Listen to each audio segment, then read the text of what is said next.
Hey guys, welcome to this week's Q&A. As always, thank you so much for your questions. In fact, the level of questions asked this week was unusually high. I was really happy to see that. A lot of really challenging, interesting questions. Also, the number of votes on questions was a lot higher than usual as well, and I was really happy to see that because that way I know which questions are in the most demand and I can make sure that I'm answering the most relevant questions. So if your question didn't get answered in this video, then just go ahead and repost it to the bottom of this post and make sure that you like all of the questions that you want answered again this time as well. So without further ado, let's get started. So the top voted question was about the relationship between consciousness and attention and language acquisition. And I think it was a really interesting question. It really got me thinking pretty deeply on the topic. And I realized that it would really take me probably close to an hour to express all my thoughts on the topic in detail. So I decided to actually make a separate video just answering that question, which I'm going to do very soon. And so basically in this video, I'm just going to be answering the rest of the questions. So I'm not skipping it. I'm going to make another video in the near future, but I'm going to, basically just start with the second most upvoted question in this video. So Victor Lecompte asks, to what extent do you have research to back up your claim that speaking/reading early can have adverse effects on pronunciation? I intuitively agree with it, but you say yourself that we should rely on intuition as little as possible.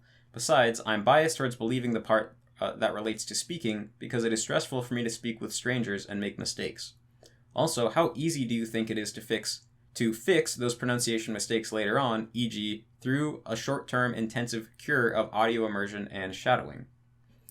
So I'm assuming that you've mostly already heard my actual arguments relating to why I think early output and extensive reading early on can have an adverse effect on pronunciation, so I won't kind of rehash all of that here. Although I will point out that you said back up your claim that speaking/reading early can have adverse effects, but I do think that both speaking early and reading early can have adverse effects, but my logic behind each the two of those is completely different. And in fact, I think that reading early on is probably going to be more harmful in the long term than speaking early on in terms of pronunciation alone. I think that speaking early on is probably more harmful to things like your grammar and your word usage and things like that. And if you want to hear any of my specific arguments related to these things in more detail, then just go ahead and ask that again in the bottom of this post, and I'll talk about that next week. But it seems like you're mainly focused on what research do you have. That was the bulk of your question. And so I don't think there's any research that's really relevant to this topic in particular.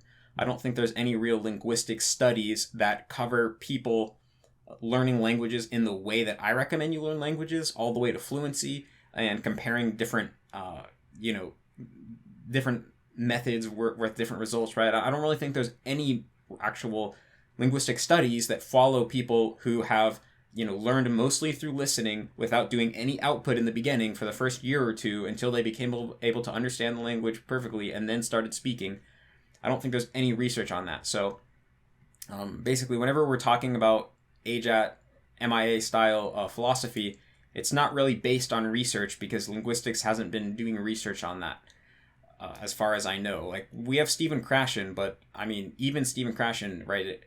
His work is highly theoretical and it's kind of limited, right? It doesn't cover the relationship between the SRS. It doesn't really, it hasn't been extensively experimented with the effects of different types of input in the long term and how waiting different times between outputting and like reading, not reading early versus reading early. And so really, if you're looking for scientific studies to back up these claims, I don't think they exist yet. And again, that doesn't mean that the lack of existence of studies doesn't really say anything either way in terms of these claims, because there's no claims disproving it and there's no claims proving it, or at least suggesting either of those. So if you are to kind of talk about how I came to these conclusions, it's largely just two things, right? It's the result of it's the natural conclusion of my understanding of how language acquisition works, right? Because reading all the research that I have read about language acquisition, as well as reflecting on my own experience and the experience of others, I have kind of a mental model of how the mechanism of language acquisition works. And it's, the natural conclusion of that model. And in fact, I think I can explain it so that anyone at least understands how it's not very hard to come to that conclusion. And on the other hand, just case studies, right? When I look at all the people who have learned mostly through reading and have outputted heavily early on, some of those people have very good pronunciation. The large majority of those people, even the people who went on to reach a high level of fluency, they still have pretty strong foreign accents when they speak the language. I can give tons of examples for this. Again, there are some people who go on to achieve good accents, but I would say that overall they're the minority, especially if we're talking about English speakers, right, who are learning Japanese. And on the other hand, all the AJATTers I know who waited a really long time before they started to output, they all have really great pronunciation, at least on the level of, vowels and consonants and intonation and things like that. They all sound very natural. And I could think of, 5-6 examples of people like this. And I don't really know anyone who really learned in the AJATT style and ended up with poor pronunciation on the level of some of the other speakers who took the traditional approaches. So it's kind of just a combination of the case study evidence. So I don't really think you would call that research because it's just the people who I happen to come across. But I've gone out of my way to seek out many different people who have many different foreign learners of Japanese and try to find out as much as I can about what they did to learn. And I also, it's the natural conclusion of my own model of how language acquisition works. And I think that, if I've already talked about it elsewhere, but if I actually went into the details about my actual arguments, all the assumptions that I make are pretty easy to get on board with. And if you do make these assumptions about how language acquisition works, then it's kind of the conclusion naturally follows out of that. And you say, as a follow-up, how easy do you think it is to fix pronunciation mistakes later on? It really depends on the nature of the mistakes that you're making. Because basically, there is a distinction, I think it's in this type of case, it's really useful to make a distinction between competence and performance. So Noam Chomsky, the linguist, proposed this hypothetical distinction when it comes to linguistic competence or, linguistic ability. And so your linguistic competence is basically just how accurate your unconscious model of how the language works is. So if I showed you a sentence like the red big dog, and you can tell me, yep, this is a natural, correct sentence. And when I show you a sentence like the big red dog, you can tell me, oh, that's kind of unnatural. I don't think that's allowed for in my unconscious model of the language. Then that would be a reflection of your competence, right?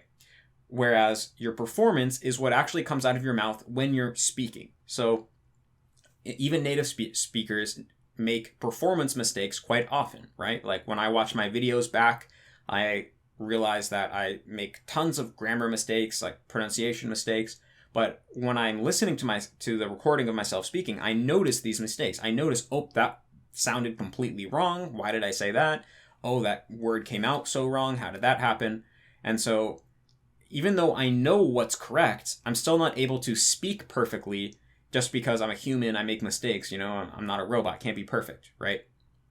And so it's useful to have this distinction between competence and performance because it's a lot different. It's a lot different to make a grammar mistake when you're speaking and know that that's a mistake, like intuitively, or to make a grammar mistake and have no idea that you made a mistake until someone points it out to you, right? There's a huge difference in that. And so basically, even for native speakers, there's going to be a gap between your performance and your competence, right? Your competence is always going to be better than your actual performance, and your performance can never exceed your competence. It's kind of by definition not really possible, right? And so everything that I just explained with competence versus performance, that applies to pronunciation as well. We have an internal model of how we think all the languages that we speak are supposed to sound. And so, for example, when I'm listening to a foreign speaker of English speak, I can intuitively tell every time that his pronunciation deviates from my version of English, right? When, every time their vowel a vowel deviates, a consonant deviates, when they put the stress on the wrong word, when they use a weird intonation pattern or whatever, I can immediately notice, oh, that was different than what I would say, right? And so, I have an immediate intuitive access to my, unconscious model of how English is supposed to sound. So when we're talking about pronunciation and developing pronunciation, your competence is really the most important thing because, like I said, your performance can never really exceed your competence. Now, it is possible for your performance to be way worse than your competence, right? It's possible that you can have a very high competence in how the language is supposed to sound, whereas when you try to speak it, it just comes out awfully, and you can tell how awful that you sound. But the thing is, that isn't actually a very bad position to be in, because if you can tell when you're pronouncing something correctly and when you're pronouncing something incorrectly, then just through simple practice, you're going to get better and better at pronouncing things, right?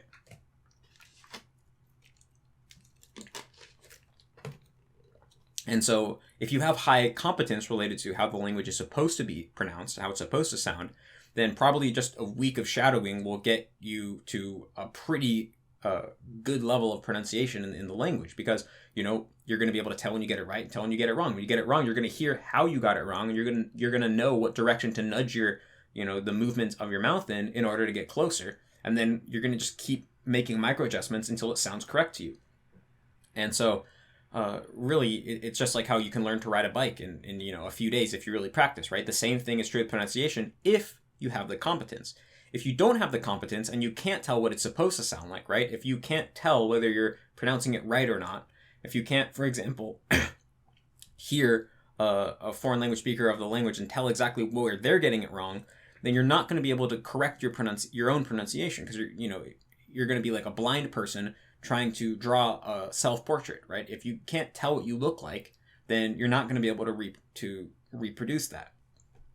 And of course, you can try to have native speakers correct you and help you, but again, it's just like if a blind person's trying to draw a self-portrait, they could try to get help from a sighted person, and the sighted person can tell them, oh, make your nose a little bit bigger or whatever, right? But if you can't see, you're pretty much completely doomed. Like, getting advice from sighted people might help you make little tiny marginal improvements, but really you're going to be completely screwed, right? And actually, as an example of this, when people lose their hearing later in life, like for example, I could lose my hearing next year, by the time 10 years passes, my pronunciation is going to greatly deteriorate, just because I'm not going to be able to hear when I'm pronouncing something correctly and when I'm not. And so even if I continue to speak every day, my muscle memory is going to just slowly deviate and shift over time until it's a lot harder to understand what I'm saying, because I'm not going to be able to have that give myself feedback in the same way. So it's the same thing. If you can't hear when you're getting things right and when you're getting things wrong in terms of pronunciation, you're not going to be able to fix it. So when your question is shadowing going to be a quick cure to my pronunciation, well, what's the problem? Is the problem in your performance or with your competence? If your problem's with your competence, shadowing isn't going to help you. For example, it's very common for Japanese people to not be able to hear the difference between L and R in American English. So the sounds right and light might sound completely identical to the average Japanese person.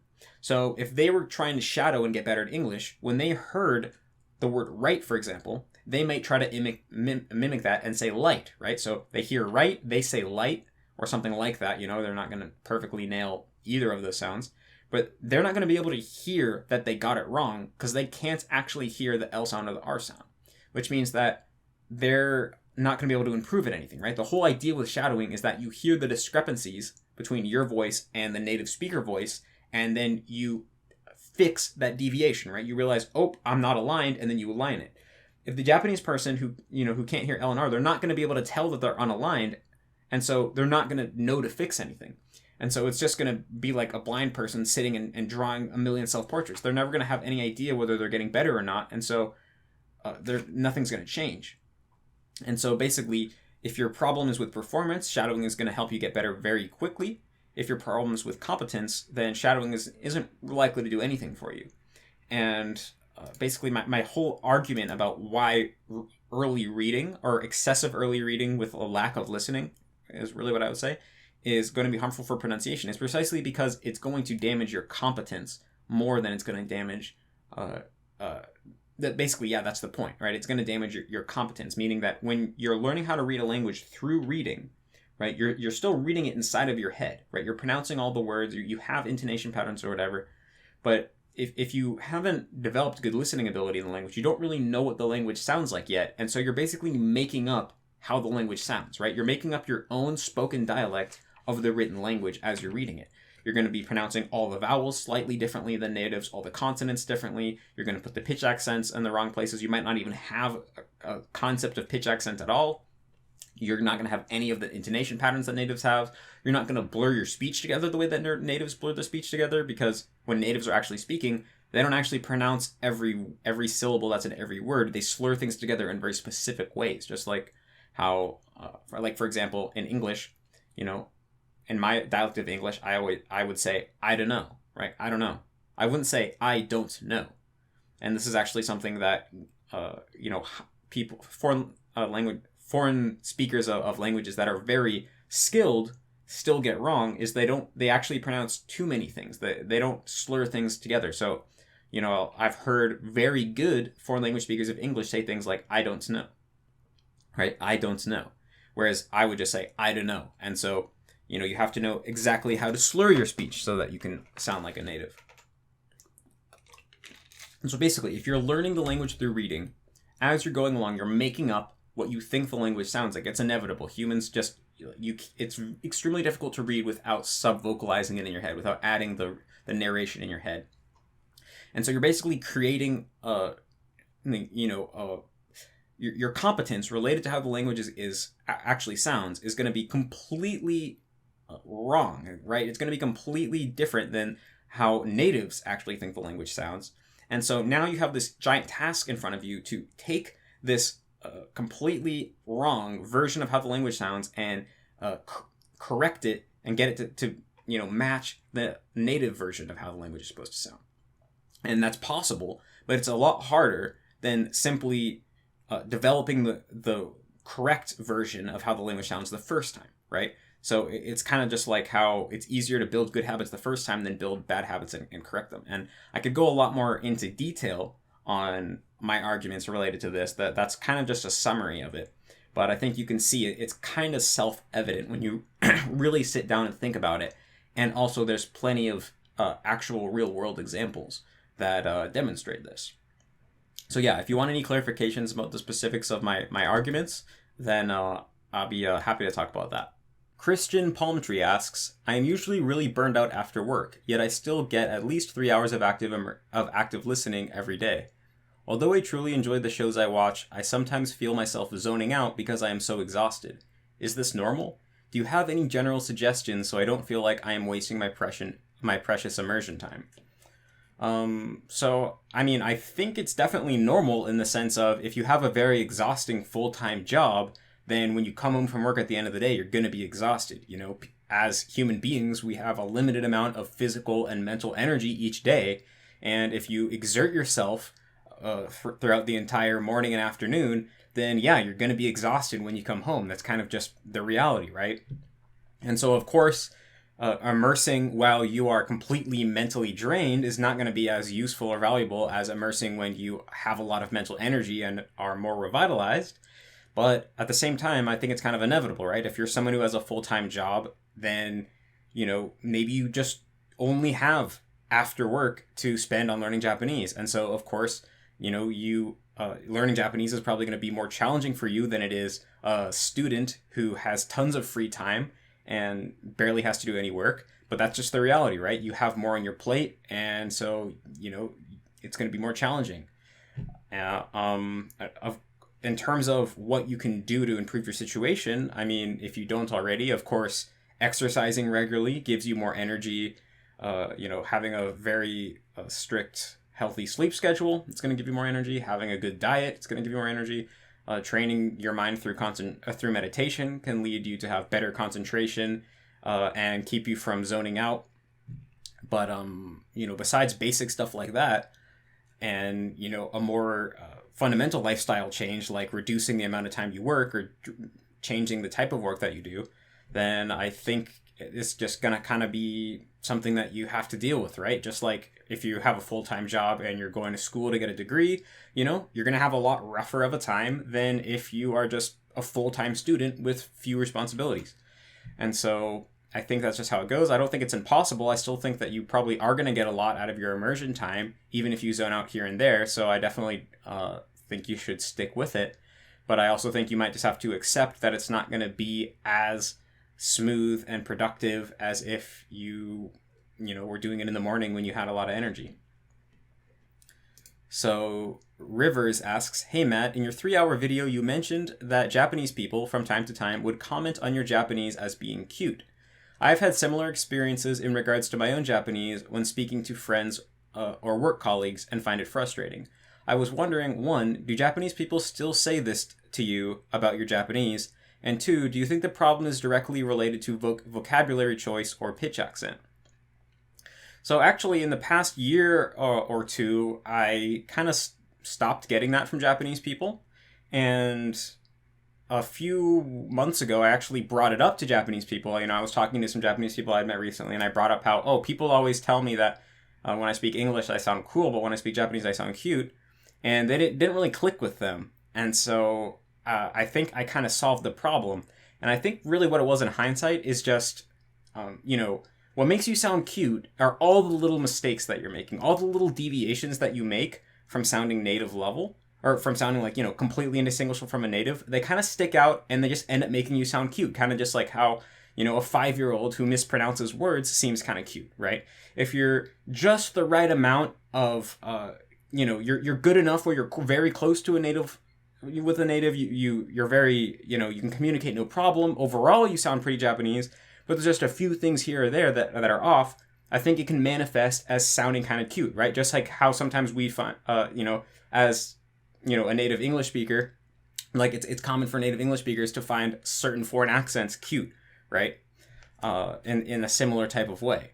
And so I really think that's it. And I think as your Japanese gets better and closer to a native, then that kind of drops away. And I can see it now because when I listen to Japanese, foreign speakers of Japanese who are very good, but still not quite perfect, not that I'm perfect now, but, around the level that I was 2 years ago, I can definitely kind of see that it's like, yeah, it's kind of cute. It's kind of funny how, they're all serious, yet they make these pitch accent mistakes, or they kind of use vocab that, like, yeah, the meaning is correct and the grammar is correct, but a native probably wouldn't use that in that situation.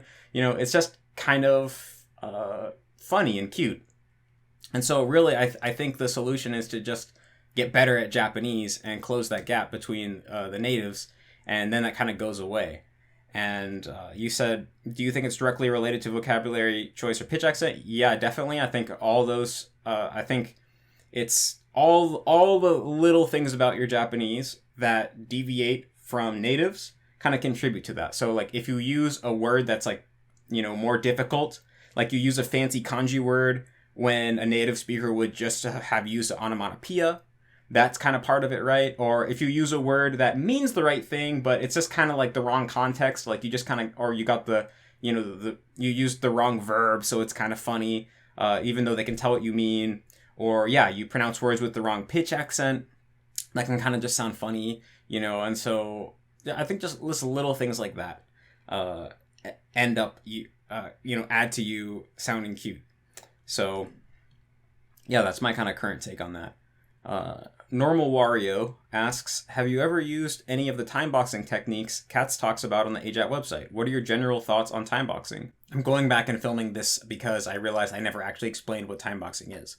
So timeboxing is a pretty basic but powerful technique to improve your productivity, where instead of saying how much you're going to get done, you decide how long you're going to work on something. You set a timer, and then you commit to working without distractions on said activity until the timer rings. So let's say that you want to like write a paper, or like you have to write a report. Instead of just sitting down to write the whole paper, you say, okay, I'm going to work on this paper for 20 minutes. You set the time, you set a timer, you work on the paper for 20 minutes, and then when the timer rings, you can take a little break, and then you go and set the timer again.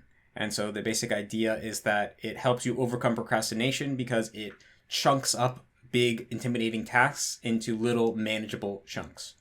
Yeah, I have been timeboxing ever since I found out about timeboxing from, the AJATT website.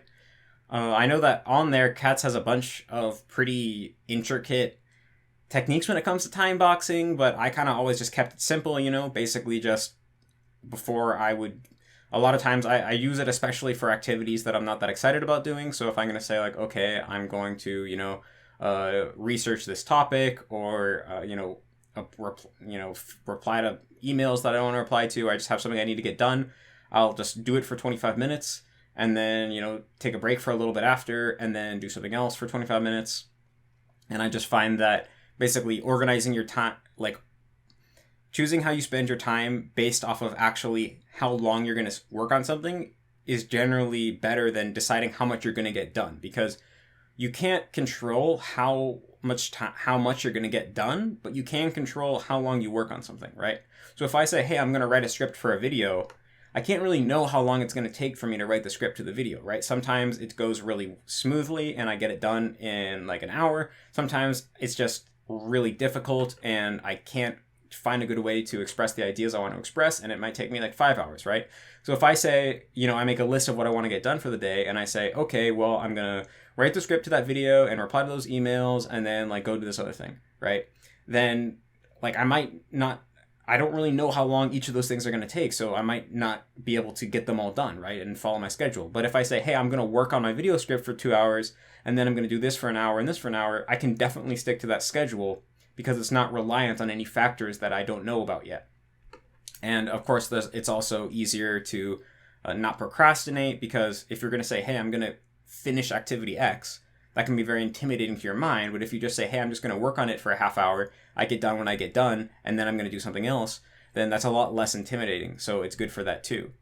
And also, I kind of, find that once you have been time boxing for a while, then it can feel weird to try to do stuff without time boxing, because it's like, how do I know when to stop? Just when I have a desire to stop, or do I just give into that thought immediately, or do I, it feels kind of weird, because of course, if you're doing something that's challenging, you're going to have a lot of urges to go and check Twitter, or, go and take a break and do something else. But how do you know when it's a valid time to take a break and when you're just procrastinating, right? And so I find that once you do start time boxing, it's hard to go back to just being willy-nilly about your time, because, for the reason I just explained. So, I'm into time boxing. I don't think you got to get fancy with it. I think doing like the, what's it called? Not the Pomodoro technique. I forget the name, but it's like a specific version of time boxing where you work for 25 minutes, then take a 5-minute break, then work for 25 minutes, take a 5-minute break, and so on.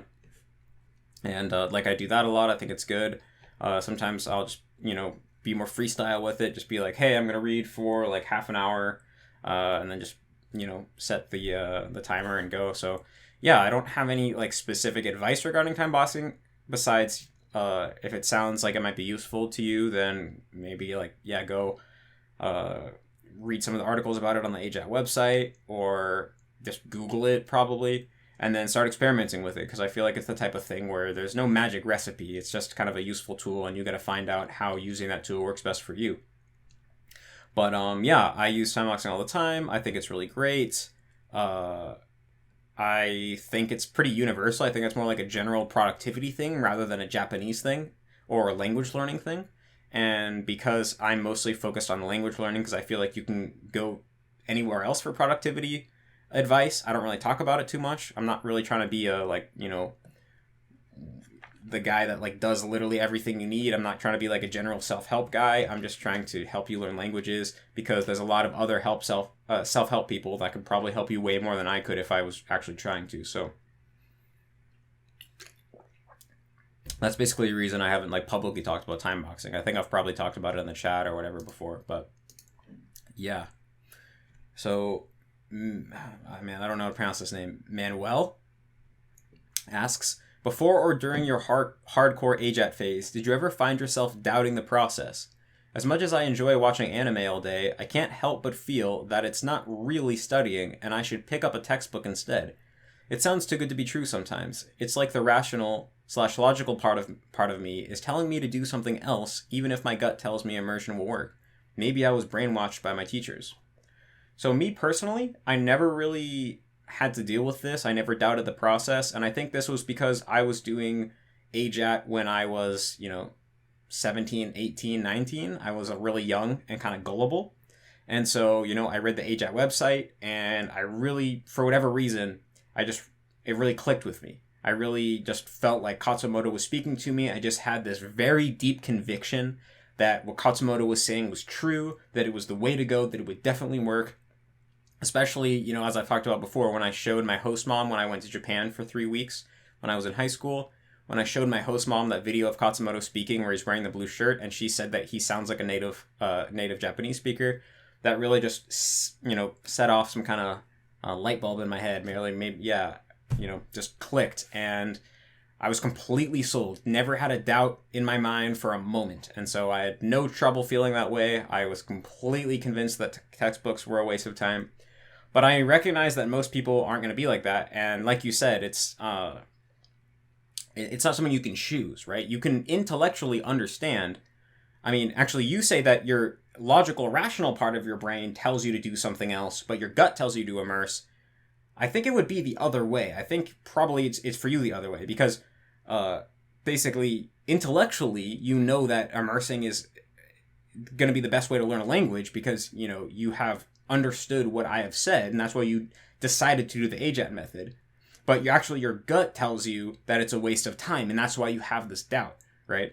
It's if it's your emotions that are getting in the way. If you were, you know, just completely Spock-like, cold, hard, and rational, then I don't think you would really have any issues, because you would just look and say, oh, the people who study all day don't get any results. The people who do immersion get really good. I know it's counterintuitive, but I guess this is the truth. Lots of things in life are counterintuitive.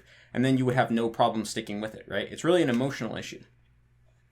And so I think that a lot of people are going to deal with this, especially, you know, people who are like starting in their 20s and older, who aren't as gullible as I was when I was starting. Being gullible is, it's not necessarily a good thing to be gullible. It's probably a bad thing, right? It's probably a good thing that you have this skepticism, although it can definitely get in the way. And one thing that I really liked when I was first getting into Buddhist meditation is that in Buddhist meditation, they have this concept of the 5 hindrances, which are basically the 5 kind of types of emotional responses that can come up while you're trying to learn how to meditate that can get in the way of your progress. And I'm not confident that I can list off all 5 on the top of my head, but one of those 5 is doubt. And so they actually tell you that it's very common for people trying to learn how to meditate to basically run into this hindrance of doubt, to just have thoughts like, is this really a good use of time? Maybe this whole meditation thing is bullshit. Maybe it works for some people, but it's probably not going to work for me. How do I know I'm doing it right? How do I know I found the right method? Maybe there's a different meditation technique that's better. How do I know my teacher is legit? And all these thoughts just get in the way from you actually using your mind to meditate, right? Now, instead of using your mind to increase your concentration and mindfulness, you're using your mind to just think about how maybe you're wasting your time. And so, of course, you don't want to completely get rid of this skepticism, right? Because otherwise you might get caught up in a crazy cult or something. You know, like generally it's a good thing to be skeptical and rational, but there are certain times where you have to kind of train yourself to put that skepticism aside, because if you're constantly doubting everything that you're doing, you're not going to be able to get anything done. And so if you are sold on AJATT and you are, or MIA or whatever, immersion-based learning, input-based learning, and you know it's the way to go, and you really recognize, oh, I'm pretty sure I know what I need to do, but my, this hindrance of doubt is getting in the way, then you can kind of, put your foot down and say, okay, from now on, I'm going to change the way I view this doubt from, instead of being something that's a real threat that I need to worry about, instead to just being a thought that doesn't have any real meaning and is actually just getting in the way of you achieving what you want to achieve.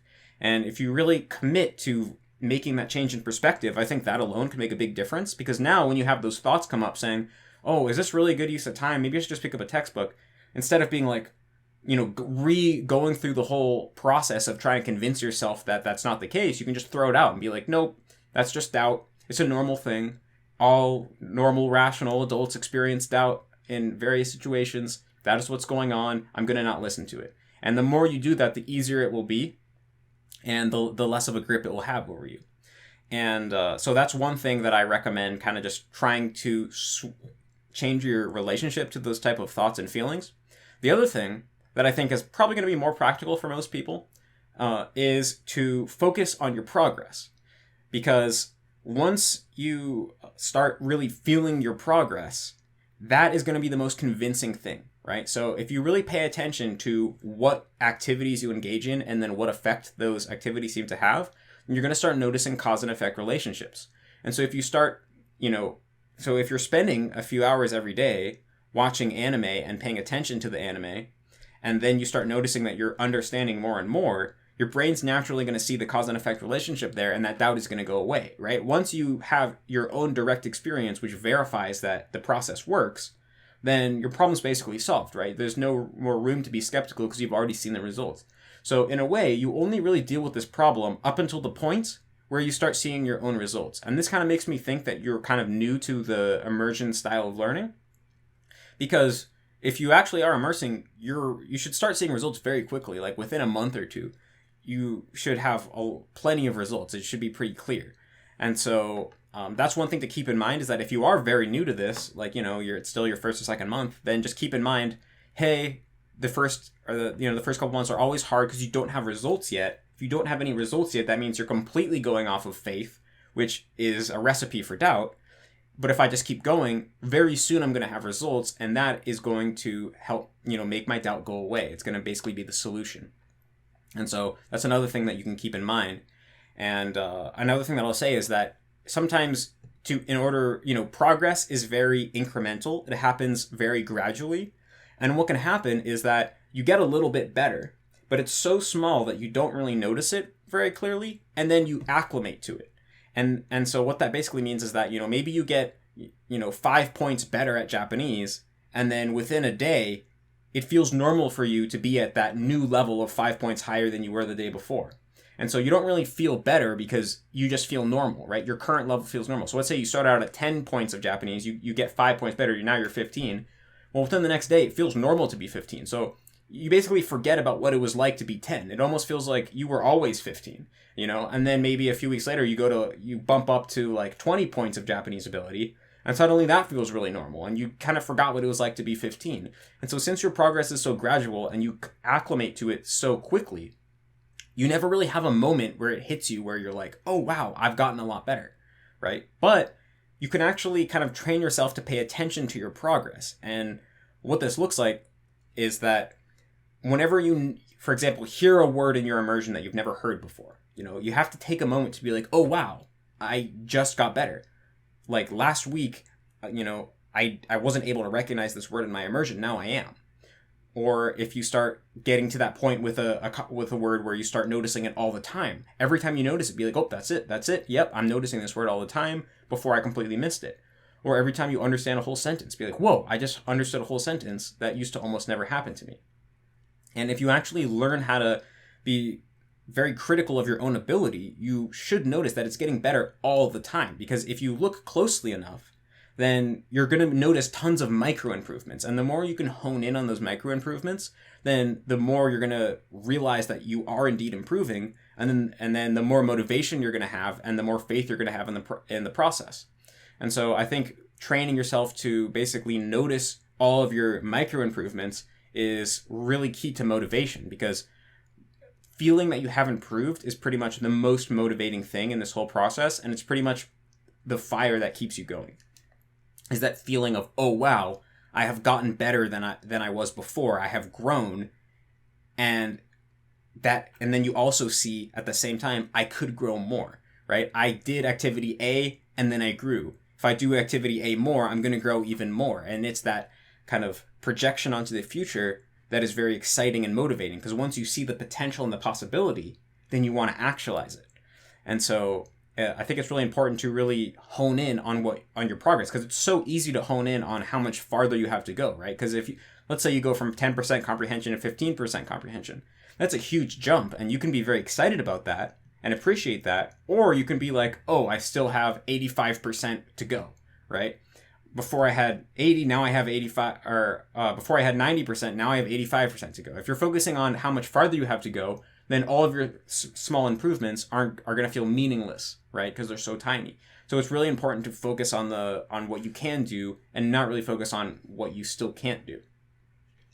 And so that would be that progress. Another thing is that another way to help you notice your progress, because what I'm talking about is that it's actually pretty difficult, is have like an episode or a piece of media that you continually come back to every few weeks. And so if you have a certain piece of media that you come back to every few weeks, that'll be an easy way for you to notice your progress.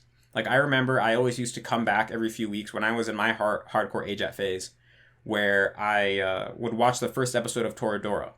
And, like, I think once a week I would go and watch the first episode of Toradora, and I could always feel that I understood more than I did last time. Even if it was just one word that I missed before that now I was able to pick out. And that was always really exciting. And so a lot of times I would always be excited to be like, oh yeah, I can't wait to go watch the first episode of Toradora again and then see how closer I am to full comprehension. And so I highly recommend doing that.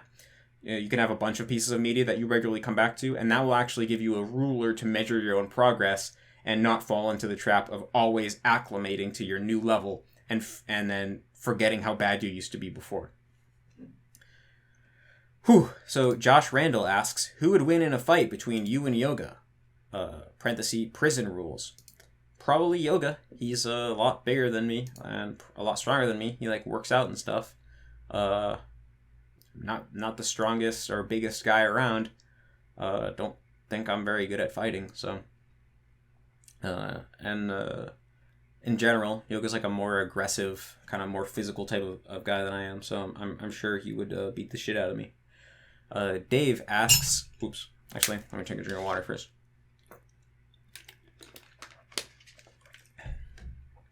Dave asks, hey Matt, I noticed a load of negative Japanese comments on the internet regarding Chinese people. Some of these negative comments have merit and some are constructive in criticism, but the majority of it is ignorant and plain dumb. I have seen comments from Chinese people have diseases, stay away from them, to Chinese people only care about money. Being Chinese American myself, I can somewhat understand some of the hate, which is mostly due to cultural, historical, and political differences, but was wondering if this attitude towards Chinese people exists in real life or is just an internet thing. Also, has been white American given you any benefits or disadvantages regarding anything in Japan or Japanese people? To clarify, I have never personally encountered any racism for being Chinese, parenthesis, maybe because I'm American, with Japanese people. I just wanted to see your take on this. So, I can't really speak on this too much because I haven't really lived in Japan since I understood Japanese, right? So, you know, I've hung out with lots of Japanese people in America, but those are a really bad sample because if you live abroad, then you're already, you know, kind of outside of the typical Japanese norm, right? You're already an outlier in a way. And so if I based my opinions of Japanese people off of the Japanese people who I've met outside of Japan, that would be like falling into selection bias really, really hardcore. So there is that. And then, you know, it's hard to gauge what people really think just from on the internet, like you're saying, right? Like, of course, in the English internet as well, there's lots of trolls who think crazy things and write crazy things, but that's not necessarily representative of the, you know, thoughts and feelings of the general public, because a lot of times the average person doesn't go on the internet and write tons of stuff. A lot of times it's the crazy vocal minority who's writing lots of stuff on the internet. So I feel like I wouldn't really be comfortable making any definite statements about what what Japanese people actually feel about Chinese people. What I do know is that Chinese people can be pretty bad tourists in Japan. You know, I know that in general, Chinese people like have the stereotype in Japan for being very noisy, not respecting Japanese norms, you know, being really loud, being really dirty, like leaving their trash everywhere, being really noisy. And I think this is true for the most part. I've heard lots of Japanese people just talking about their experience as a foreigner. In fact, I was just talking to a Japanese friend who I met in the U.S., but now they're back living in Japan, and they work at a makeup place where they like sell makeup products and stuff. And she says that a lot of the customers are Chinese tourists, and they're really noisy and disrespectful and things like that. So I think that's probably a big part of the reason why overall Japanese people might not feel, might feel pretty negative towards Chinese people. Of course, there's also the historical stuff as well.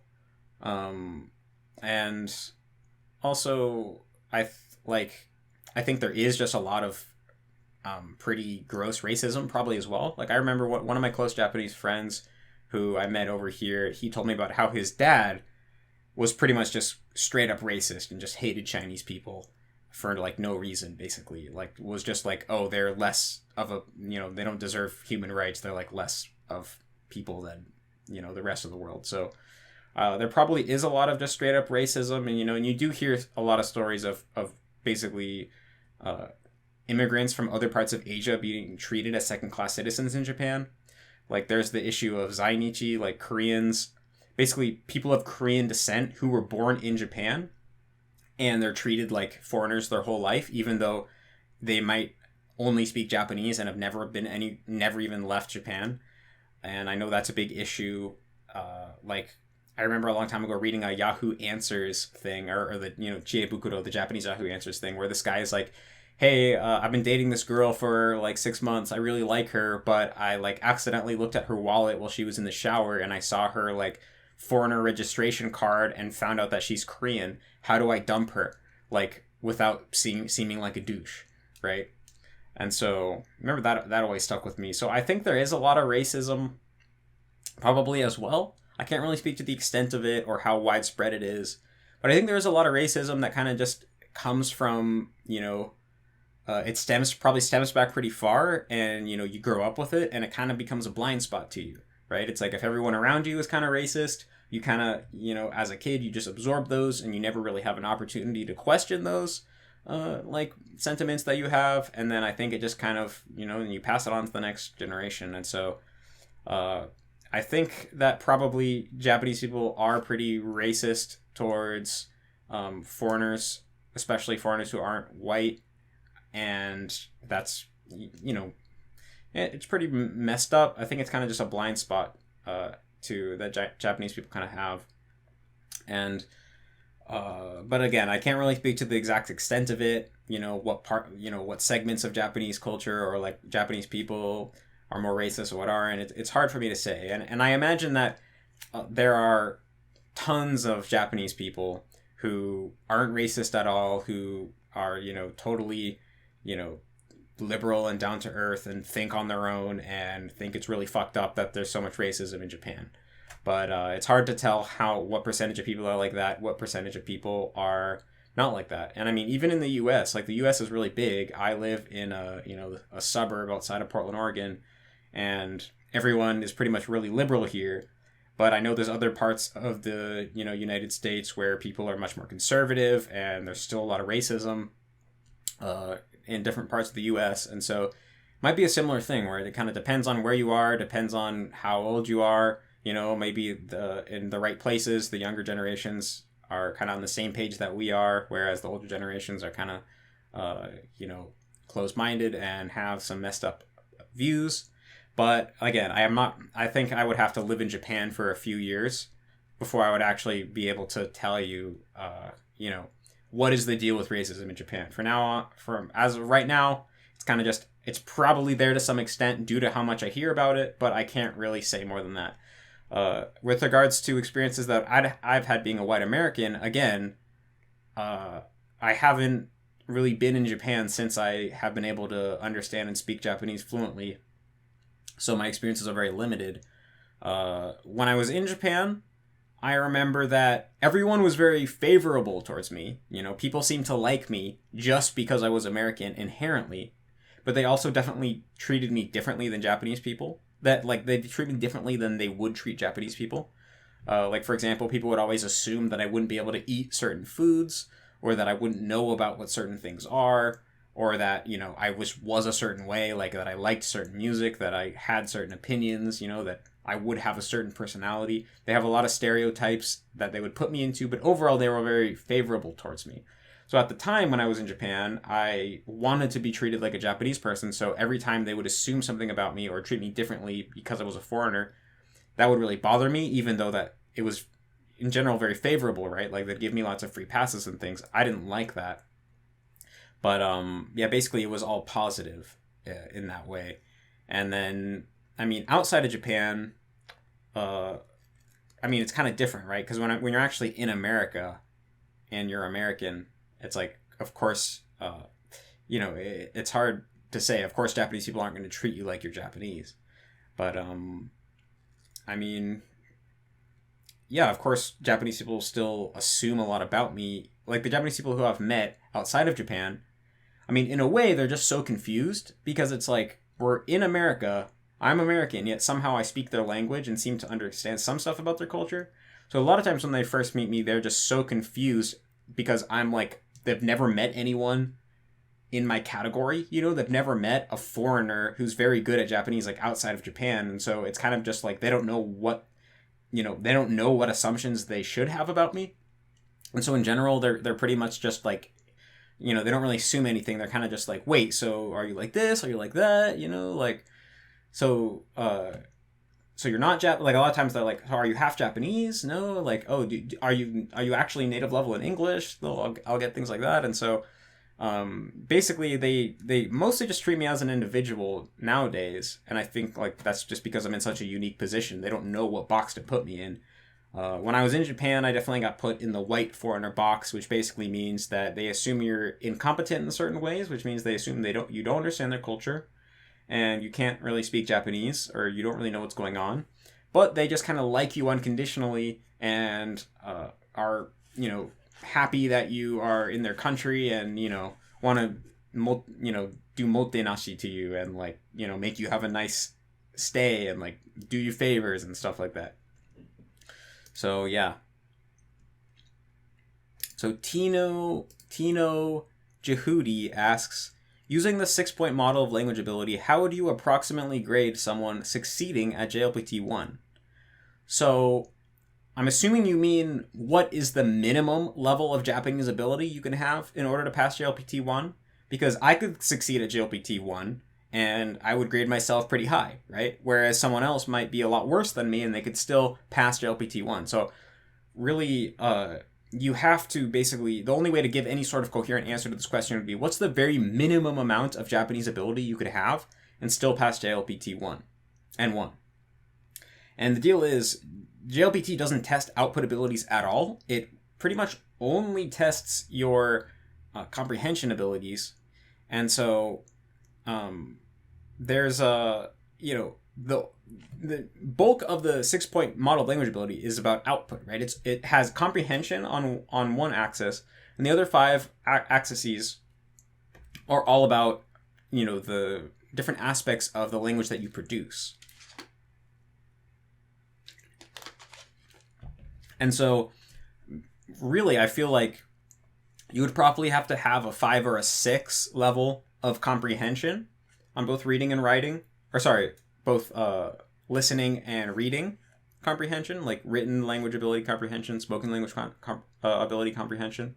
But you could probably have like close to 1 on all the other aspects, and it'd still be possible to pass because the JLPT isn't testing those things.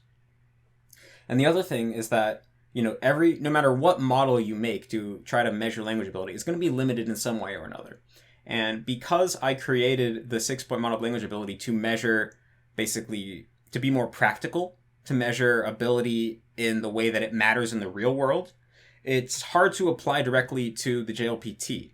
And what I mean by this is that the JLPT measures a very select subset of language, right? It's like business language, you know, the kind of language you'd use in the workplace, stuff like that. It doesn't measure slang. It doesn't measure casual language.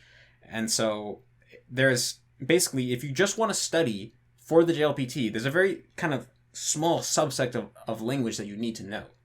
But it's possible to learn just that one subset of language and not know anything else. And so in a way, you could have like level 5 or 6 comprehension in like in some domains and aspects, whereas in another situation, you'll be in like 1 or 2 level comprehension.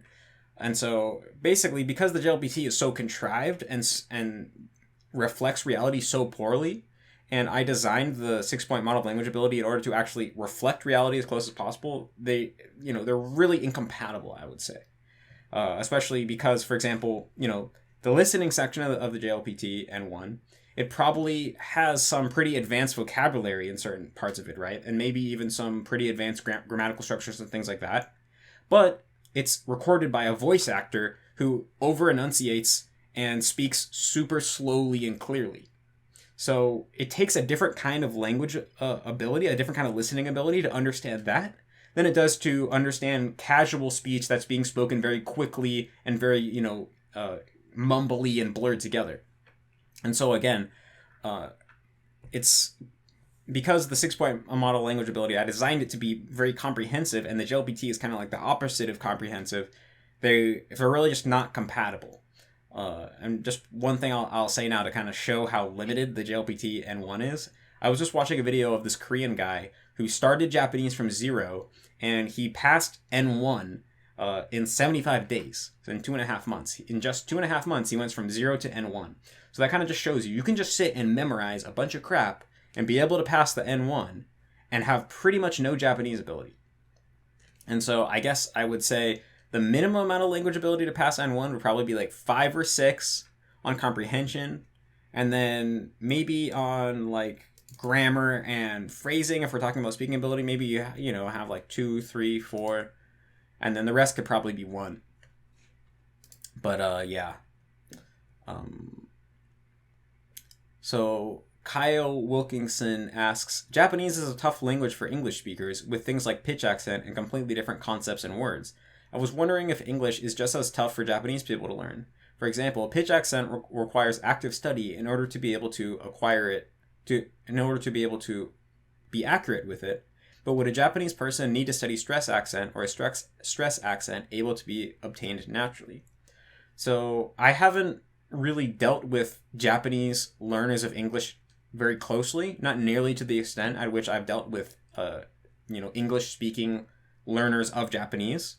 So I can't really give too detailed of an answer, but in general, I would say that it's pretty much just as hard for Japanese people to learn English as it is for English speakers to learn Japanese. It kind of seems that overall, how difficult a language is going to be has to do with how far away that language is from your native language. And so there are exceptions to this, but in general, if, let's just say English and Japanese are like 5 units away, then that means that it's going to be like level 5 difficulty for a Japanese person to learn English and a level 5 difficulty for an English speaker to learn Japanese. Now, there are exceptions in certain areas because, like, for example, it's going to be easier for a German speaker to learn English than for an English speaker to learn German, because English grammar is kind of like a dumbed down version of German grammar. So it's a lot easier to go from more complicated to less complicated than to go from less complicated to more complicated. But when it comes to English and Japanese, it feels like they're just so completely foreign and different from one another that it's probably around a similar level of difficulty. But the specific challenges are probably going to be totally different. And this is where I don't really know the details of what it's going to be difficult. But I know that, basically, I know a lot of Japanese people who've tried really hard to learn English for a large amount of time. And of course, their methods were bad. But even the ones who had decent methods, they really just seem to struggle a lot, especially compared to, people trying to learn English, like European people who learn English or whatever. And so, I'd be inclined to say that it's really difficult. I think different things are difficult. Like, I know pronunciation is extremely difficult for them, just in general, like vowels and consonants are extremely difficult for them. I don't think stress accent would be difficult, because I think stress accent in a way is inherently easier than pitch accent, because basically English has stress accent and intonation, right? And so stress accent deals with how strongly you pronounce a given syllable, right? Which syllable you emphasize. And intonation deals with the pitch, the highs and lows of the tone of your voice. So since these two things exist on completely different vectors, they never interact with one another, right? You can have one word in the same intonation pattern and change the stress accent all you want. Whereas in Japanese, pitch accent deals with the pitch, the highs and lows of your voice, and so does intonation. So they're basically always vying with each other in order for influence over the pitch of your voice. And so this makes it much more complicated, because your brain has to sort out, okay, what is pitch accent? What is stress accent? What applies in what situations? And so it's just naturally a lot harder to notice what's going on. And so I would say that Japanese people are probably not going to struggle with stress accent that much. But there's other things, like probably they're going to struggle a lot more with just basic vowels and consonants. I'd say the grammar seems a lot harder for Japanese people to pick up. Like, being able to acquire when you use and when you use the seems to be very difficult for a lot of Japanese people and those types of things, whereas Japanese grammar seems pretty easy for English speakers to acquire if you actually immerse. Like, I picked up Japanese grammar pretty easily. From my experience, it's a lot harder for Japanese people to pick up grammar. And so basically, yeah, I think, and again, I'm not really confident in this because I'm not too familiar with Japanese people's experiences learning English. And so, I might change my mind on this, I might be wrong on this, but my impression from what I do know and what I have experienced with that, they're probably similar difficulty if you're talking about trying to reach a near native level, but the challenges would be different, basically. But I mean, they're probably not exactly the same. It's unlikely that they're exactly the same. It might be harder to go from one to the other, now that I really think about it, because if the challenges are different, it's unlikely that with different challenges add up to the exact same level of difficulty, right? But I wouldn't be able to say. I think it's close enough where I wouldn't be able to say at this point. And it also depends on what level you want to reach as your final goal, right? Because let's say that you want to get to just a high level of fluency, but you don't care about sounding native. It could be that if that's your goal, then it's easier to learn Japanese than to learn English. But if your goal is to get to a truly indistinguishable level from a native speaker, well, then Japanese is harder than English, right? It could be something like that. So they're close enough where it's very difficult to compare, and I wouldn't really be able to do that. But I do think that they're close enough where it's not an obvious call. So Muhammad W asks, I'm struggling with how switch from English to Japanese media. I often find myself going back to English without realizing it. How would you recommend integrating more immersion into my life? Is cold turkey the best route? Well, this is something that's going to be inherently difficult because English media is the bomb, right? There's such a wide variety of such high quality content right at the tip of our fingertips as English speakers. And I mean, there's less Japanese speakers total. There's a less variety of Japanese speakers. And so there's less Japanese content and there's less variety of Japanese content. And, there's less money going into making Japanese media, so it's not as high quality either. And that's the reality. And so it's pretty hard going from English media to Japanese media, not even taking into account the problem of you understand Japanese media, but you don't understand Japanese media. And I still struggle with this now, because now that I'm kind of out of my hardcore learning phase, I'm not as motivated to try to get better at Japanese.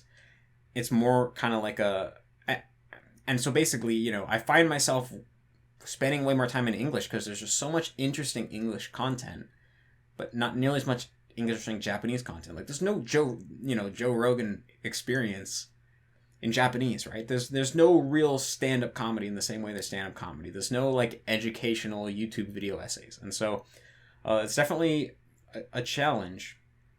And so first of all, I just want to, accept that it's challenging. Don't treat, not to say to justify not going all Japanese and to spending time in English, but I'm just saying, you got to approach this problem with the accurate expectations, and your expectations should be, this is going to be challenging. This is going to be no walk in the park. And so when it comes to should you go cold turkey, I think that probably is going to depend on the person. Some people, if they go cold turkey, if they try to make such a huge change to their life overnight, then that's going to lead to the opposite effect, right? It's going to be like a yo-yo dieting thing where you can go on a super hardcore diet and lose 10 pounds very quickly.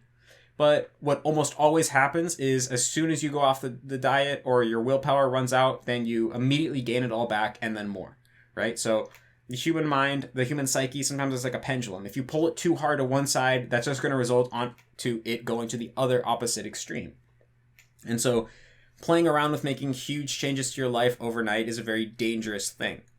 On the other hand, some people can pull it off, right? Some people, that just works better for them. Instead of trying to slowly wean themselves off of something, sometimes it's easier to just go cold turkey, suffer through the initial period, and then they're good, right? Some people quit smoking cold turkey. Some people quit other bad habits cold turkey. So I think, you're going to have to know yourself and know whether going cold turkey is going to be the best route or not, or if slowly switching over time is going to be good for you or not.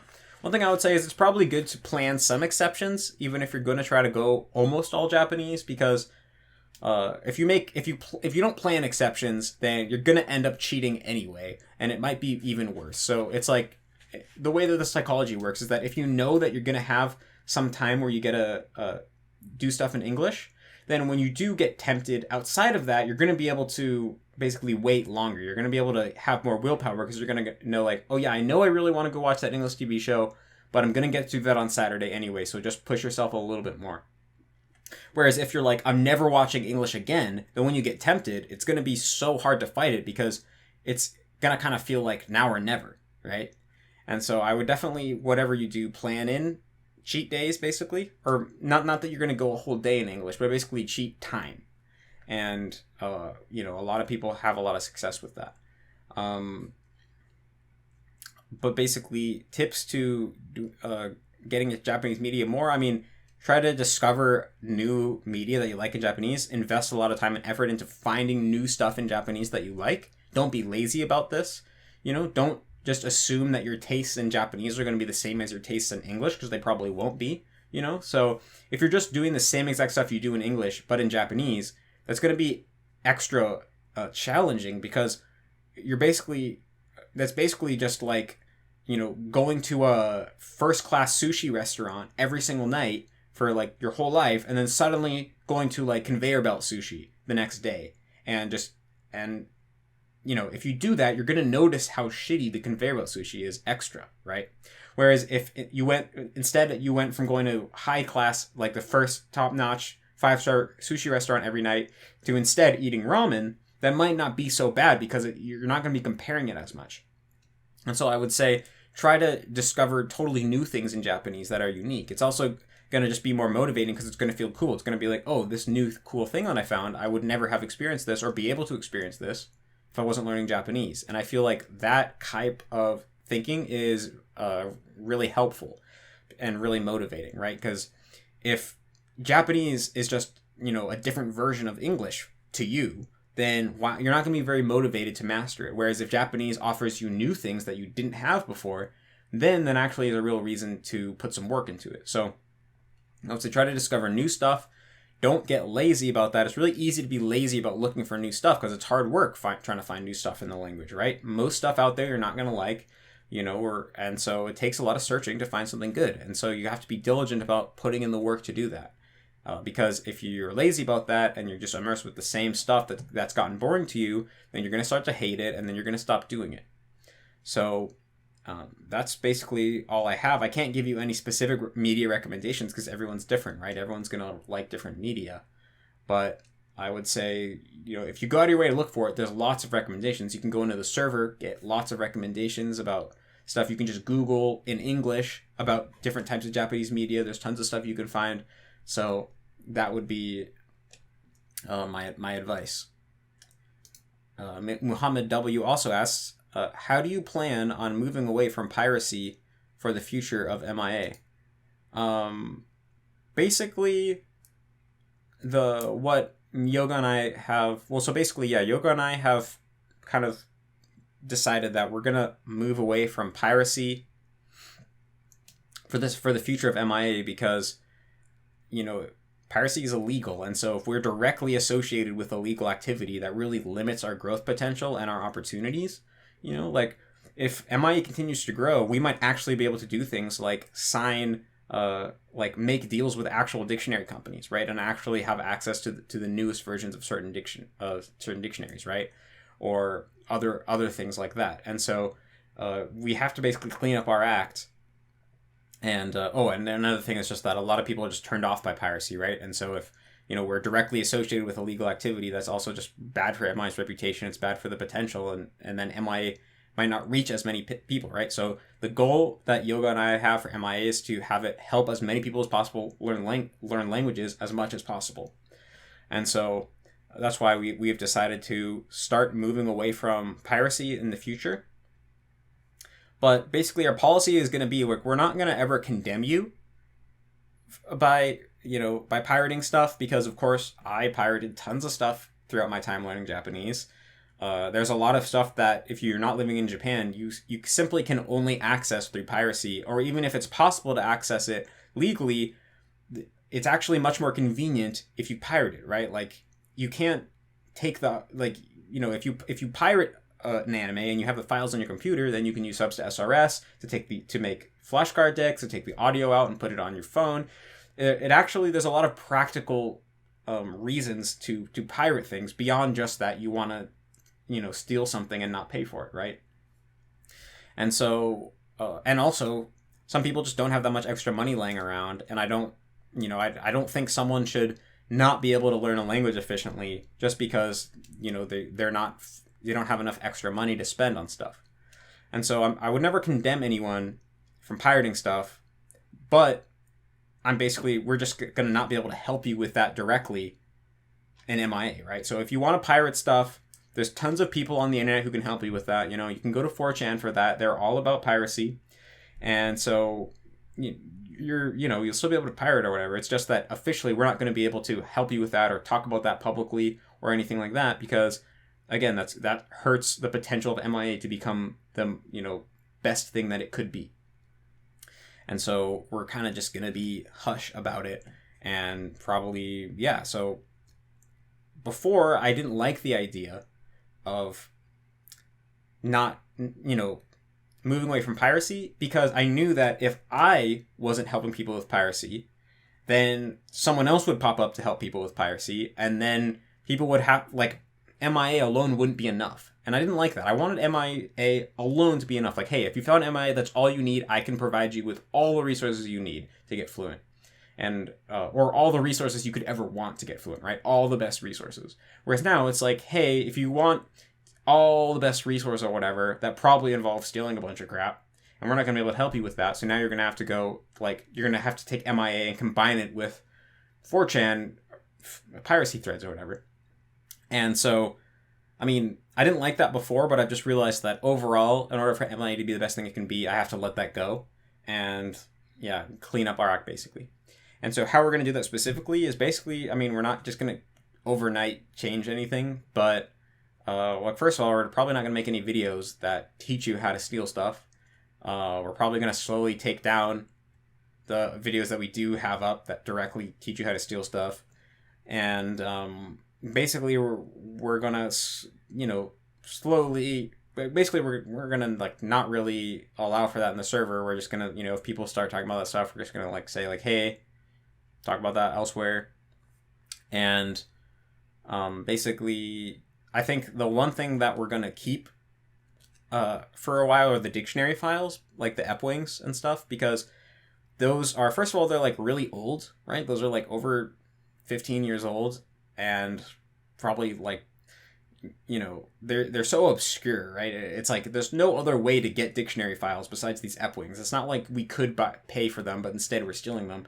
It's like these really obscure things because they released dictionaries on CD-ROMs in, like, the early 2000s, and it's like, basically it opens up so many possibilities, and there's really no alternative to access those possibilities without those dictionary files. And so those are probably going to be the last thing that we still talk about and provide publicly for a while, are those dictionary files. But eventually we're probably going to move away from those too, because we think it would be cool to actually be able to provide dictionaries legally to people, the newest versions of the best dictionaries, even though probably won't be free. But the thing is, even if we're not providing free dictionaries, I mean, the Epwings are still going to exist, right? You're going to be able to find them elsewhere. So, I mean, I'm never going to be a stickler who's, like, being like, hey, don't steal stuff. But it's basically just going to be, you're going to just stop hearing us talk about it a lot. And so you're just going to have to go other places for that. I hope you guys are cool with that. It's for the sake of MIA basically becoming the best that it can be.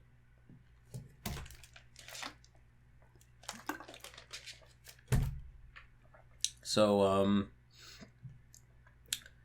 Jeremy, maybe, B asks, hi Matt, I've been training my pitch accent recognition with a small program I made which plays a random word from the NHK Accent Dictionary and asks me which more of the pitch drops, and then shows me the answer.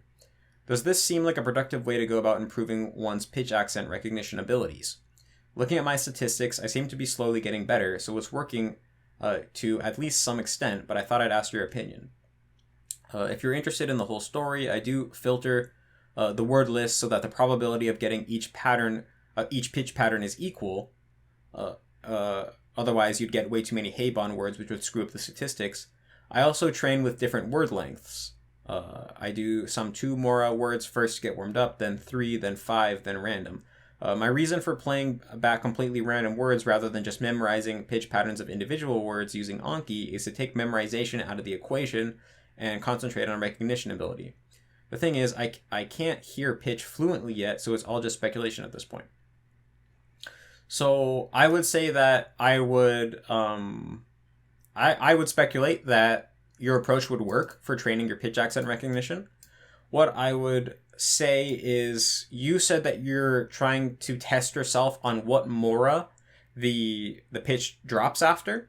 But I would say try to focus more on which of the 4 pitch patterns it is, because if you've seen my other videos on pitch accent, particularly my video called Thinking About Pitch Accent on the Level of Individual Words, which if you haven't seen, I highly recommend that you watch. I kind of talk about how pitch accent is more about which of the 4 pitch patterns a word is than it is about where the individual drop is. Perceiving the individual drop is important too, but your progress is going to be way faster if you train yourself to hear the 4 archetypal patterns rather than the actual drops. And so if you watch the video, I think that'll make sense. So I would kind of tweak the way that you test yourself to that. But besides that, I think it would work pretty well, just based pretty much because whatever you're basically creating a situation that allows you to do deliberate practice when it comes to your perception, right? So deliberate practice is any time where you have a specific activity that you can either pass or fail, and you get immediate feedback as to whether you actually passed or failed, right? So you are getting played a word, you're trying to perceive the pitch, and you are either getting that right or not getting it right, and then you're immediately getting feedback as to whether you indeed did get it right or didn't get it right. And so anytime you're engaging in this type of activity, you are going to improve at the activity. And so I do think that if you continue to do this, you would get better at training your pitch accent perception.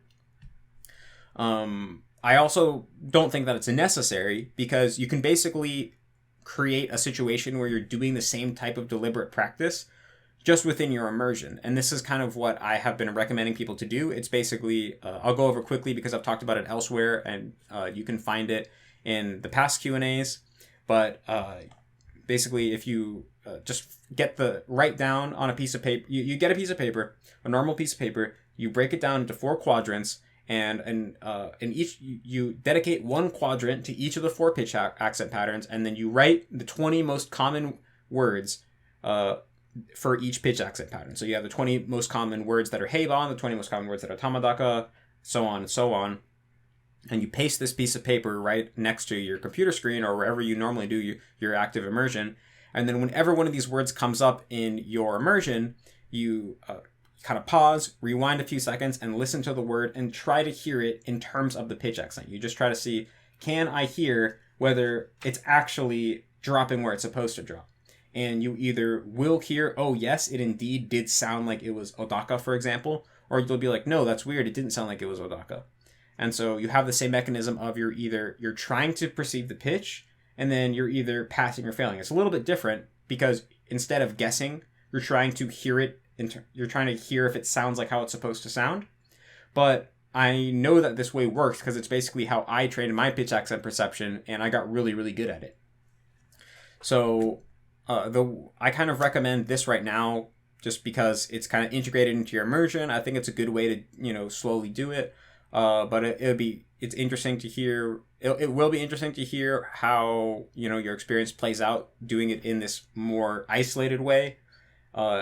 And perhaps, if that does work well, then we can create more advanced, nuanced software to help train, perception related to, sounds in the language in the future. Like, I think it also could be possible to just train your perception of vowels and consonants and stuff in different languages if done the right way. And if done the right way, it could overall increase the efficiency of the language acquisition process. I know there is a lot of software that attempts to do that out right now, but I've looked at it and it looks like it's still at the point where I don't think it's going to make that big of a difference in the long term. I think you're going to get a better effect just immersing. But perhaps if there was better software, then that software combined with immersion would be significantly better than just immersion alone. And so that's something I want to look at in the future. And I do think there's a lot of potential there. Although at the same time, I don't think it is necessary, because myself and many others have basically achieved the results we want to achieve without that. So that's my thoughts on that. FT sub Wheezy asks, how many years were you into AJATT when you didn't have to listen to Japanese 24/7 anymore? So I gotta say, this is a very poorly worded question, because what do you mean? How many years in AJATT until I didn't have to listen to Japanese? I never had to listen to Japanese. You never have to listen to Japanese ever. You need to qualify it with, like, what do you mean? Like, I can speculate what you mean, but basically, the more you listen to Japanese each day, the better you get. There's no end point, right? It's not like, I actually, now that I think about it, I literally don't know what you mean. You mean until I literally don't know what you mean. Let me see what the things you could possibly mean. So first of all, even from the beginning, you never have to listen to Japanese 24/7, right? You can listen to Japanese for probably 6 hours a day and still make decent progress. And so, yeah, I never really listen to Japanese 24/7. I listen to it many hours a day. Like, I probably pass 10 hours a day, many days. And I still feel like the more I listen to Japanese, the more quickly I would improve. So I don't think, I don't think it has anything to do with improvement. If you're talking about, like, maintenance, like, I mean, I feel like, after I got fluent, I could do less Japanese and maintain my ability. But I don't know. You would have to ask a much more specific question to get a more meaningful answer to me, I would say. Alex Rogers asks, why do you think there aren't any girls doing AJATT/MIA? Well, there are girls doing AJATT/MIA. I have seen multiple MIA update videos from girls. I know a lot of girls in the server. I've done consultations with girls doing MIA. So there's definitely girls doing MIA. Now, of course, there appears to be way more guys than girls, and so we can think about why that is. I mean, in a way, it doesn't feel very surprising intuitively, because it's like, it kind of just intuitively feels like something that would appeal more to guys than to girls. I think just because in general, like, one way to say it is that, of course, psychology has done a lot of research which shows that on average, men and women have different interests. And so, and although this average is small, if you look at, the center of the bell curve, these small differences in the middle can make a big difference on the extremes, right? So, basically, in a way, MIA is pretty extreme, right? As far as it comes to language learning. So, because, in general, I would say that guys tend, the tendency to be very single focused, to go dedicate yourself, really focus on one thing to the exclusion of all others, which, or said another way, to be very imbalanced. There seems to be more guys who fit that description rather than girls. And so, because this is the extreme, then the small difference on average kind of becomes a big difference on this end, and it just appeals to more guys than girls. But also, I think you have to take into account that most people who know about MIA are trying to learn Japanese, because I started off only talking about Japanese, and it's only been recently that I've been spreading out and being more inclusive to other languages. So at the current moment, it's kind of like MIA is really only known about mostly by people who are learning Japanese. And so we also have to think about how much is it that people who want to learn Japanese are mostly guys, and how much is it that people who are doing MIA is mostly guys? It could be that the ratio of guys and girls doing MIA is similar to the ratio of guys to girls who are just learning Japanese, because it kind of just feels intuitively like there's more guys who are weeaboos, and most of the people who want to learn Japanese are weeaboos. Although I would say that instinctively, it kind of feels like the ratio of guys to girls in MIA is worse than the general Japanese learning community. I would say that. So maybe it's a little bit of both. But of course, I can't know for sure. This is just total speculation. You know, I'm not a psychologist or anything.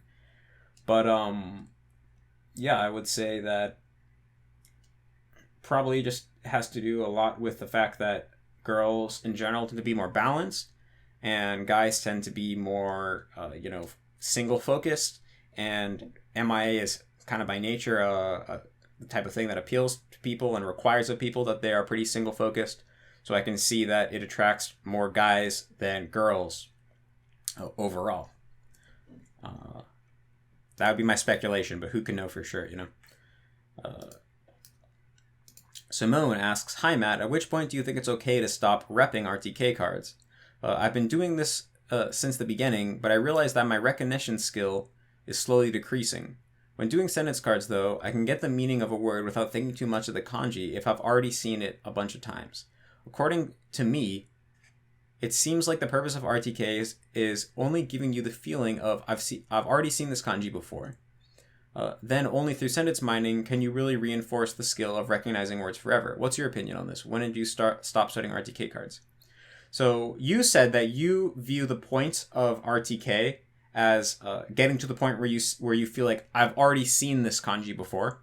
But I would say that the point of RTK is even more fundamental than that. I would say the real point of RTK in the beginning, the initial RTK round, is just to get you to the point where kanji look like something to you, right? And the metaphor I always use is, if you meet someone for the first time, you instantly remember their face. And even if you just met someone once for 5 minutes, if you met them 5 years later, you would probably still recognize their face. You might not remember where you saw them or who they were, but their face would still feel familiar to you.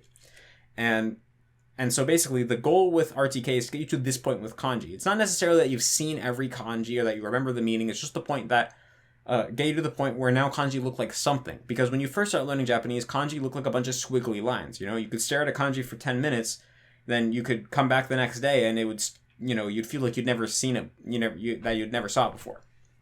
And so it's really just to get you to the point where kanji look like something to you. And so, so you don't need to rep RTK cards that long after you finish them, especially if you're, like in my model, right, where you're doing lazy kanji first, which, by the way, I'm going to be soon changing the names of lazy kanji versus traditional RTK to recognition RTK and production RTK, because it's way more intuitive and basically, it's like no reason to have lazy on the name of it. Has nothing to do with being lazy. And then you don't want to have traditional RTK because that implies a history and it's complicated. It's just have the names be straightforward and simple. So it's like the first round of RTK is to help you learn to recognize the character, so it's recognition RTK. The second round is to help you learn to produce the character, so it's production RTK. But it might be a week or two before I change the whole website and announce that officially, but it's coming. So basically, so the point of the initial recognition RTK round is just to get to that point. So basically, I would say you probably only need to rep it 2-3 months after you finish it, and the rest of what you say is true. You're never going to be able to instantly recognize a kanji in context until you have learned words that use that kanji and you've seen those words many times, right? It takes a lot of actual exposure to get to that point where it feels like reading, not recalling something you've memorized. And so, I would say try to rep your kanji deck for 2 to 3 months after you finish. You can get rid of it, because at that point you're already going to have completed the goal of RTK, which is just to get to that point where kanji look like something to you, so that you can then learn to read words through sentence cards easily and smoothly, which it sounds like you're definitely already experiencing. And yeah, and so my experience with RTK is I did lazy kanji. I did recognition RTK, but I learned the characters very poorly because I was rushing through it, and the nature of doing lazy kanji is that you don't learn them very well. And so as soon as I finished RTK, my retention rate started, bombing, and I think I deleted my deck after just a month or two, and everything worked out fine for me. After I got fluent, I went through RTK again, but did it with keyword on the front, kanji on the back, and then I learned how to write them really well, and it was happily ever after. So, Haytor asks, in your endgame of SRS video, you mentioned the idea of deleting every card with an interval bigger than 1 year, and even considered making an add-on for that. How is your stance about that now? Yeah, I still think that's a really good idea, and in fact, the add-on which does that should be coming out within the next week. Yoga is in the process of working on that right now. We came up with a really good design for the add-on. It's going to be called the MIA Retirement add-on. And it's going to be called Retiring, right? Because when you think about it, a card, when you have a card, at first it is young. At first it's in the learning queue. Then the card graduates into the review queue, and there's actually the Anki actually uses that term graduating interval. If you look in your settings on Anki, it actually has that word graduating interval. And so we have the idea of graduation, and then when your card is 21, when the interval of your card's 21 days old, it becomes mature. So it kind of seems like the natural progression to have, okay, well then your card retires. And it doesn't necessarily mean that the card gets deleted. In reality, you're probably just going to suspend the card because you're going to want to still have it for statistics, such as how many cards you've learned, and also for the sake of your Morphman database. And maybe later on you realize that actually that was a little bit too early. You want to reintroduce the card to your reviewing.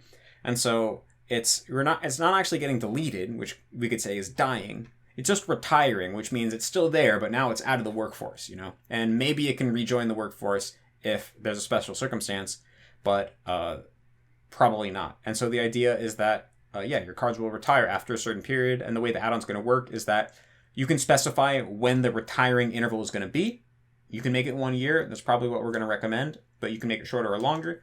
You can also specify the exact behavior of what happens when a card reaches the retiring interval. You can have it be tagged, you can have it be suspended, or you can have it be moved to a certain deck, or you can have it be deleted, or you can have any specific combination of those things.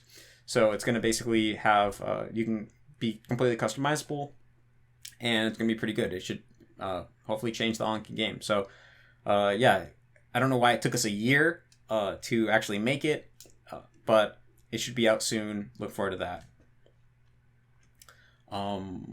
So I guess I'm going to end it here because I've already been going for so long. But thanks so much for your question, guys. Again, remember, if your question didn't get answered this time, just go ahead and recopy it over to the next one. Thanks for some real good questions this time.